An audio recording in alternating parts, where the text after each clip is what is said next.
হয়, প্ৰাক্তন মুখ্যমন্ত্ৰী জননেতা শৰৎচন্দ্ৰ সিংহৰ স্মৃতিস্বৰূপ যি চাপৰ পৰিদৰ্শন বাংলা এতিয়া হৈ পৰিছে ভূত বাংলা। মোৰ সহযোগে ইয়াৰ সামগ্ৰিক পৰিৱেশ দেখিবলৈ অনুৰোধ কৰিম। আচলতে এই যি চাপৰ মাজমজিয়াত থকা যি চাপৰ পৰিদৰ্শন বাংলা, সেই পৰিদৰ্শন বাংলাটো বিগত প্ৰায় এবছৰ ধৰি এনেদৰে ভূত বাংলাত পৰিণত হৈছে। মই তেওঁৰ পৰা কিছু কথা জানিব চেষ্টা কৰিম।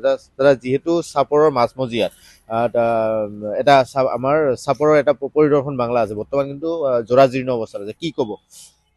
যেতিয়াৰ পৰা সৰুৰ পৰা চাই আছো প্ৰগতি পৰিদৰ্শন বাংলা যিটো আছে, সেইটো বাহিৰৰ পৰা যেতিয়াই মিনিষ্টাৰ বা MLA কোনোবা আহে ডাঙৰ তেখেতলোক ইয়াতে অলপ ৰেষ্ট লয়। আমাৰ ৰাইজৰ মানুহখিনি তেখেতলোকে কথা পাতে। বিভিন্ন অনুষ্ঠান যেতিয়া ডাঙৰ অনুষ্ঠান, এতিয়া ডাঙৰ শিল্পীসকল আহে ইয়াতে জিৰণি লয়। আজি কেইবা বছৰ ধৰি দেখিছো যে এইটো একদম পৰিত্যক্ত অৱস্থাত আছে। কিন্তু আমি শুনা পোৱা মতে মুখ্যমন্ত্ৰী হিমন্ত বিশ্ব শৰ্মা দেৱ আহিছিলে আৰু তেখেতে মৌখিকভাৱে যদিও কৈছিল, পিছত এইটো অফিচিয়েলি কৰি দিম বুলি কৈছিলে যে 2 কোটি টকাৰ এটা অনুদান ইয়াৰ নামত দি দিব। আমাৰ পৰিদৰ্শন বাংলা নতুনকৈ নিৰ্মাণ কৰা হয়। বিভাগীয় কৰ্তৃপক্ষ বিভিন্ন ধৰণৰ দল সংগঠনো তাতে উপস্থিত আছিল। কিন্তু পৰৱৰ্তী সময়ত এখন ইয়াত আমি চাইনবোৰ্ডো লগোৱা দেখা পাইছিলো যে নতুনকৈ বাংলাটো সজোৱা হ'ব, এই কিছুদিনৰ কাৰণে বন্ধ ৰখা হৈছে, এনেকৈ এখন ফলক আমি দেখা পাইছিলো। কিন্তু আমি আশান্বিত হৈ আছিলো যে কিবা এটা কাম হ'ব, কিন্তু আজিলৈকে কোনো ধৰণৰ কাম নোহোৱা দেখি আমি পৰিদৰ্শন বাংলাটো আমি কেইজনমান সহযোগী ইয়াত ফুৰিবলৈ আহি এদিন হঠাৎ চাওঁ যে ইয়াৰ ভিতৰত থকা AC, আপোনাৰ কেইখনমান বেৰ, গ্ৰিল আৰু এতিয়া ডাইনিং টেবুলখনো নাই, আৰু বিভিন্ন ধৰণৰ বিচনা আচবাব যিখিনি আছিল সেইখিনি ইতিমধ্যে কোনোবাই লৈ গ'ল। তাত দেখিবলৈ পাইছো যে বিভিন্ন যিখিনি চাৰিওফালে জংঘলেৰে ভৰপূৰ। এতিয়া মোৰ প্ৰশ্ন হৈছে, এইটো আমাৰ চাপৰ অঞ্চলৰ এখন গোটেই ৰাইজৰ এটা সম্পত্তি, আৰু এতিয়া আমি জনামতে ইয়াত তত্বাৱধানত গড়কাপ্তানি বিভাগ আছিল। গতিকে মই এটা প্ৰশ্ন কৰিব খোজো যে আমাৰ চাপৰ অঞ্চলত থকা টাউন সমিতিখনত যিটো বিষয়ববীয়াসকল আছে, টাউনখনৰ বিভিন্ন উন্নয়নৰ ফালে চকু ৰখা সিহঁতৰ দায়িত্ব আৰু কৰ্তব্য। আৰু এইটো লৈ যে কিবা এটা কাম ভিতৰি কিবা এটা ভেকমানা চলি আছে, সিহঁতে যদি জানে বা সিহঁতৰ নজৰত যদি পৰা নাইও, কিন্তু সিহঁতৰ নজৰত এইটো পৰিছে যে পৰিদৰ্শন বাংলাটো পৰিত্যক্ত অৱস্থাত আছে। গতিকে টাউনখনৰ উন্নয়নৰ কাৰণে সিহঁতে এটা বডি বনাই তাতে বহিছে, সিহঁতে উদ্যোগ কৰ্তৃপক্ষই লিখা মেলা কৰাৰ কাৰণে সিহঁতৰ কোনো দায়িত্ব নাই নেকি? মই ভাবো এনেধৰণৰ যিবিলাক আমাৰ চাপৰ অঞ্চলত, এতিয়া চাপৰ চক্ৰ বিষয়া তেখেতৰ জ্ঞাত, তেখেতৰ ধৰক বিভিন্ন ধৰণৰ অফিচাৰ আহি ইয়াত ডাঙৰ SDP, DSP, IG, DIG কেতিয়াবা অহা যোৱা কৰাতে এই পৰিদৰ্শন বাংলাটো সিহঁতে অলপমান জিৰণি ল'ব পাৰিব। তেখেতৰো দায়িত্ব আছে। চাৰ্কলখন এটা পৰিচালক, তেখেতে চাৰ্কলৰ ক'ত কি ৰাজহুৱা অনুষ্ঠানবিলাক বেয়া অৱস্থাত হৈ আছে, কোনবিলাক অকামিলা অৱস্থাত, তেখেতে অলপমান সহযোগ কৰি ৰাইজৰ সহযোগতে এইবিলাক উদ্যোগ কৰ্তৃপক্ষৰ সিহঁতে এটা ষ্টেপ ল'ব লাগিছিল।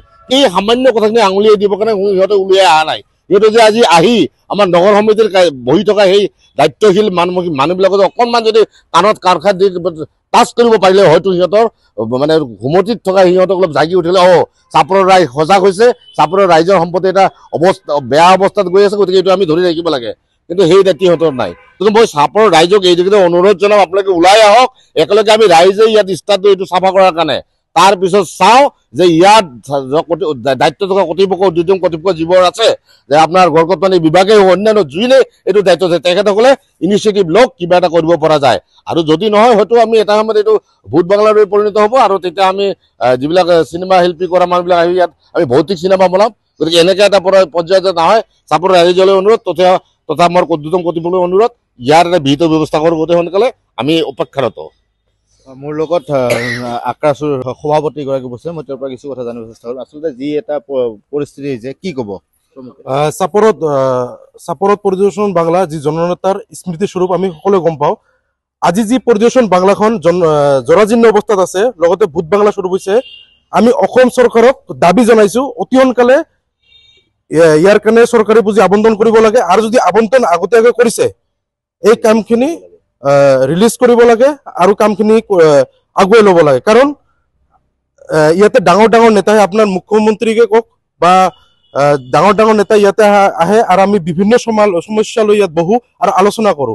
আৰু আজি যদি এই শৰৎচন্দ্ৰ সিংহৰ স্মৃতিস্বৰূপ পৰিদৰ্শন বাংলাখন যদি এনেকুৱা অৱস্থা হয়, আমাৰ সঁচাকৈ দুখজনক ঘটনা। নিশ্চয় ক'ব লাগিব এনেদৰে এতিয়া ক্ষোভিত হৈ পৰিছে স্থানীয় দল সংগঠন আৰু স্থানীয় যুৱকসকলে। আচলতে ক'ব লাগিব যিহেতু এইটো পৰিদৰ্শন বাংলা, আচলতে চাপৰৰ যি পৰিদৰ্শন বাংলা সময়ত কিন্তু আমি দেখা পাইছিলোঁ যে ডাঙৰ ডাঙৰ যিবিলাক অফিচাৰ বিষয়াসকল বা মন্ত্ৰী MLA মুখ্যমন্ত্ৰীকে ধৰি সকলোৱে ইয়াত আহি জিৰণি লৈছিল আৰু জিৰণি লোৱাৰ সময়তে কিন্তু চাপৰৰ যিসমূহ সমস্যালৈ ৰাইজে মাত মাতিব পাৰিছিল। কিন্তু আজি বিগত 1 বছৰ ধৰি কোনো ধৰণৰ এইটো যি পৰিদৰ্শন বাংলাটো এনেকুৱা পৰিত্যক্ত অৱস্থাত থকাৰ কাৰণে কোনো ধৰণৰ ৰাইজৰ সমস্যাসমূহ কোনো ধৰণৰ মন্ত্ৰী MLA বা বিষয়াক জ্ঞাত কৰিবলৈ সামৰ্থ হোৱা নাই। গতিকে ৰাইজৰ এটাই দাবী যে অতি সোনকালে যি পৰিদৰ্শন বাংলাটো পুনৰ নিৰ্মাণ কৰি পূৰ্বৰ দৰে যি পৰিদৰ্শন বাংলাত মানুহ অহা যোৱা কৰিব পাৰিছিল তেনে অৱস্থাত কৰিবলৈ দাবী জনাইছে।